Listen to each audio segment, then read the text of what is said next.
মই যথেষ্ট গৌৰৱান্বিত। এছকেক মই প্ৰায়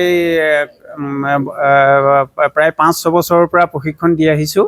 আমাৰ অনিল ছাৰ SRG তত্বাৱধানত এই কোচিংটো চলি আছে প্ৰায় আজি 13 বছৰ। এই 13 বছৰে যিটো প্ৰশিক্ষণত আমি প্ৰশিক্ষণ প্ৰদান কৰি আহিছোঁ, যথেষ্ট ভাল লাগিছে।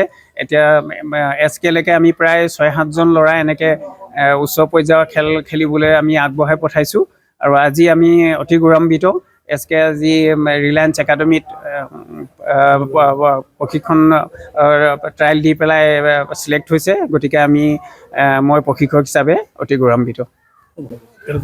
বহুত ভাল লাগিছে, ইমান ডাঙৰ এটা একাডেমীত সি মানে চিট পাইছে, সেইটো কাৰণে বহুত ভাল লাগিছে। তাৰ ফিউচাৰটো ভাল হ'ব, সেইটো কাৰণে আশা কৰিছোঁ যে ফিউচাৰটো ভাল হওক। আৰু ছাৰহঁতো বহুত, Anil sir, Phukan sir, Indra sir বহুত কষ্ট কৰিছে তাৰ লগত। সিও নিজেও বহুত কষ্ট কৰিছে, দেউতাকেও বহুত কষ্ট কৰিছে। মানে স্কুলৰ পৰা বাহিৰে বাহিৰে সি আহে ইয়ালৈ ফিল্ডলৈ। ফিল্ডত মানে খোৱা বোৱা কেতিয়াবা খায়, কেতিয়াবা নাখায়ো ফিল্ডত নামে। আৰু ফুটবললৈহে ইণ্টাৰেষ্ট। একেবাৰে সৰুতে তাক ফিল্ডলৈ আনিছিলোঁ, বেলেগ খেলত তাৰ ইণ্টাৰেষ্টে নাই, অকল ফুটবলতে তাৰ ইণ্টাৰেষ্ট। সেইটো কাৰণে বহুত ভাল লাগিছে। My name is Saif Afraz Ali.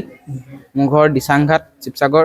মই শিৱসাগৰ SCFCC ট্ৰেইনিং লৈ আছোঁ। ট্ৰেইনিঙত মই ৰিলায়েন্স ফাউণ্ডেশ্যন য়ং চেমত চিলেক্ট হৈছোঁ। ট্ৰায়েল হৈছিলে দুলীয়াজানত, 2টা ট্ৰায়েল হৈছিলে। 2টা ট্ৰায়েলৰ পিছত ফাইনেল কেম্প বহিলে মুম্বাইত ফাইনেল কেম্পটোত 58টা ল'ৰা হৈছিলে। 8টাৰ ভিতৰত 16টা চিলেক্ট কৰিলে। 16টাৰ ভিতৰত মই চিলেক্ট হৈছোঁ এটা। তাৰপিছত অসমৰ ভিতৰত এটা মই চিলেক্ট হৈছোঁ। আৰু আমাৰ sir Anil sir, Indra sir, Phukan sir সিহঁতি তাৰমানে বহুত মোক আগুৱাই দিছে। আৰু আগলৈ মই ইণ্ডিয়া হৈ খেলিব চেষ্টা কৰিম, বেলেগ এটা ক্লাবত আৰু খেলিম বুলি চেষ্টা কৰিছোঁ। কিমান দিনৰ কাৰণে যাব? আৰু মই 6 বছৰৰ কাৰণে যাম। 4 তাৰিখে যাম, জুনৰ 4 তাৰিখে যাম। কেনেকুৱা লাগিছে? ভাল লাগিছে, পাইছোঁ এটা ক্লাবত। মই ক্লাছ 8ত পঢ়োঁ আৰু স্কুল KVNC শিৱসাগৰ।